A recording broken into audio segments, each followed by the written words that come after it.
আচ্ছা, এতক্ষণ ধরে আমরা যে বক্তব্য শুনলাম আপনার যে ৪ ধরনের শ্রেণীর যে কথা বললেন। তো ৪র্থ শ্রেণীর লোকেরা যারা ব্যাখ্যার আড়ালে কোরআন এবং সুন্নাহকে মেনে নিতে চান না।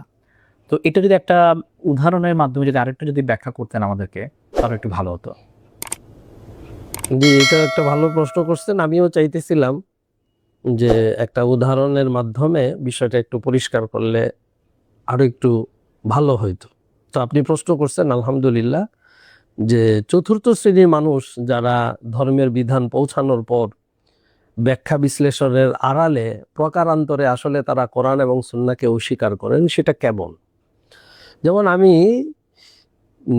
সাম্প্রতিককালের আমার এক বন্ধুর কথাই বলি। ওনাকে আমি বলছিলাম যে কোরআনে কারিমে তো সুদকে নিষিদ্ধ করা হয়েছে, তো আপনি সুদ তো ছাড়তেছেন না। তো আমার সেই ভাই আমাকে একটা সুন্দর ভাবে একটা ব্যাখ্যা বুঝাতে চেষ্টা করলেন যে দেখেন, কোরআনে কারিমে সাধারণ সুদকে নিষেধ করা হয় নাই, চক্রবৃদ্ধির সুদকে নিষেধ করা হয়েছে। কোরআনে যে ধরনের সুদ হারাম করা হয়েছে, আমরা কিন্তু সে ধরনের সুদ বক্ষণ করি না। আমরা যেটা নেই সেটা খুব সামথিং ইন্টারেস্ট, খুব সামান্য সুদ। আর কোরআনে নিষেধ আছে চক্রবৃদ্ধির সুদ। উদাহরণস্বরূপ তিনি সূরা আলে ইমরান আয়াত ১৩০, সেখানে আল্লাহ তাআলা ইরশাদ করেছেন, ইয়া আইয়ুহাল্লাযীনা আমানু লা তাকুলুর রিবা আযআফাম মুযাফা, যে হে বিশ্বাসী সম্প্রদায়, তোমরা চক্রবৃদ্ধির হারে সুদ বক্ষণ করিও না।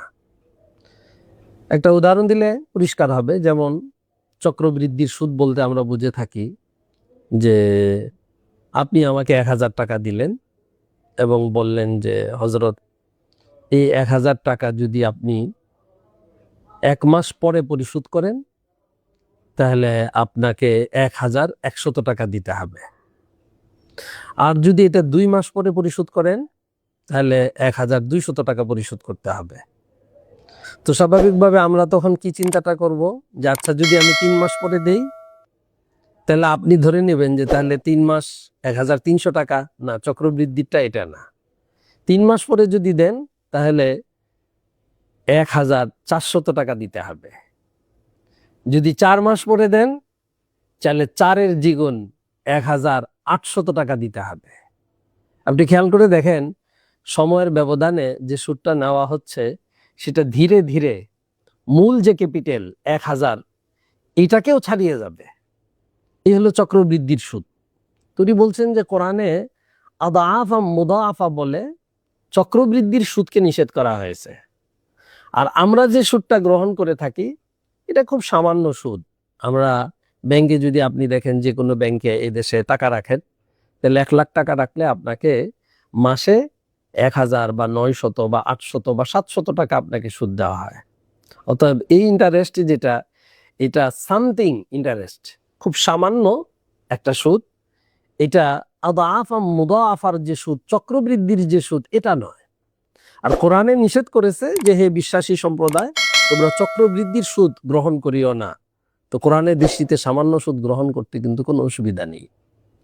আমি আমার ভাইজানের কথা শুনে বেশ অবাক হইলাম যে উনি সুদকে বৈধ বলেন, এটা আমি বলবো না। উনিও মনে করেন সুদ নেওয়া বৈধ নয়, তবে সেটা কোনটা? ওনার দৃষ্টিতে চক্রবৃদ্ধির সুদ গ্রহণ বৈধ নয়, কিন্তু সামথিং ইন্টারেস্ট, সাধারণ যে সামান্য সুদ, সেটা নেওয়া তার দৃষ্টিতে কি নয়, কোনো ধরনের ক্ষতিকর নয়, অবৈধ নয়। আমি এটাই বলতে চাইছি যে এই যে কোরআনে কারিমের একটা আয়াতের ব্যাখ্যা, এবং এই ব্যাখ্যার আড়ালে, ব্যাখ্যার অন্তরালে উনি কিন্তু মোটামুটি একটা সুদ হারাম, এটাকে হালাল করার দিকেই গেলেন। তখন আমি আমার সেই ভাইজানকে বললাম যে ভাইজান, কোরআনে কারিমে সূরা আলে ইমরানের ১৩০ নম্বর আয়াত দেখেছেন, কিন্তু এটাও তো দেখতে হবে আলে ইমরান ৩য় নম্বর সূরা, কোরআনে কারিমের ২য় সূরা, সূরা বাকারাতে ২৭৫ থেকে নিয়ে ৬টা আয়াত একাধারে, ৭৫, ৭৬, ৭৭, ৭৮, ৭৯, ৮০, এই একাধারে ৬ আয়াত আছে যেটা কোরআনে কারিমে সুদের সবচেয়ে বৃহৎ এবং বড় আলোচনাটুকু সবচেয়ে বড় কলেবরে সেই জায়গাটাতেই করা হয়েছে। আর সেখানে আপনি প্রথম আয়াতটাই দেখবেন আল্লাযীনা ইয়াকুলুনার রিবা, যারা সুদ বক্ষণ করে।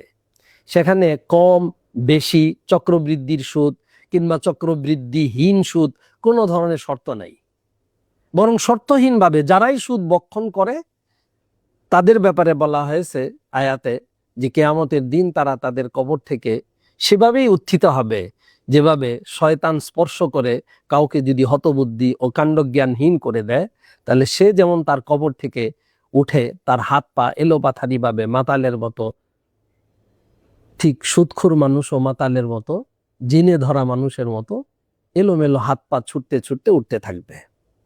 এবং ঠিক এই আয়াতের একটু সামনে গিয়ে আল্লাহ তাআলা বলছেন যে আহাল্লাল্লাহুল বাইআ ওয়া হাররামার রিবা, আল্লাহ তাআলা ক্রয় বিক্রয় ব্যবসা বাণিজ্যকে হালাল করেছেন এবং সুদকে হারাম করেছেন। এখানে আল্লাহ তাআলা চক্রবৃদ্ধির সুদ বলেন না, বরং সাধারণ সুদকে হারাম বলেছেন। অতএব যে কোনো ধরনের সুদ, সেটা চক্রবৃদ্ধির হোক কিংবা সাধারণ হোক, সবগুলোই হারাম। আপনি যেভাবে বলছেন, আপনার এই কথা যদি মেনে নেই তাহলে আমার একটা বড় আছে। আপনার কাছে আমি একটা জিনিস বলছিলাম আমার ওই বন্ধুর কাছে, যে চক্রবৃদ্ধির সুদ নিষেধ। কারণ আপনি কিভাবে বুঝছেন আয়াত থেকে যে হে বিশ্বাসীগণ, তোমরা চক্রবৃদ্ধির সুদ গ্রহণ করিও না, চক্রবৃদ্ধির সুদ বক্ষণ করিও না। এটাই যদি আপনি বুঝেন তাহলে চক্রবৃদ্ধিটা নিষেধ, সাধারণ সুদ নিষেধ না।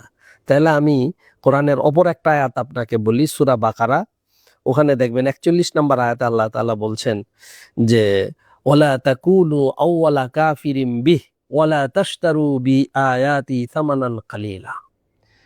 ইহুদিদেরকে লক্ষ্য করে আল্লাহ তাআলা বলতেছেন, দেখো তোমরা কোরআনে কারিমের প্রথম অস্বীকারী হইও না। আপনি এটার অর্থ কি করবেন? যে প্রথম অস্বীকারী হইও না, তাহলে কি সেকেন্ড অস্বীকারী হওয়া যাবে?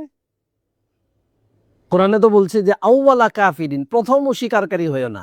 এর বিপরীত অর্থ আপনি এটা তো নিতে পারেন না যে তাহলে সেকেন্ড অস্বীকারী হওয়ার বৈধ আর অবৈধ শুধু প্রথম অস্বীকারী।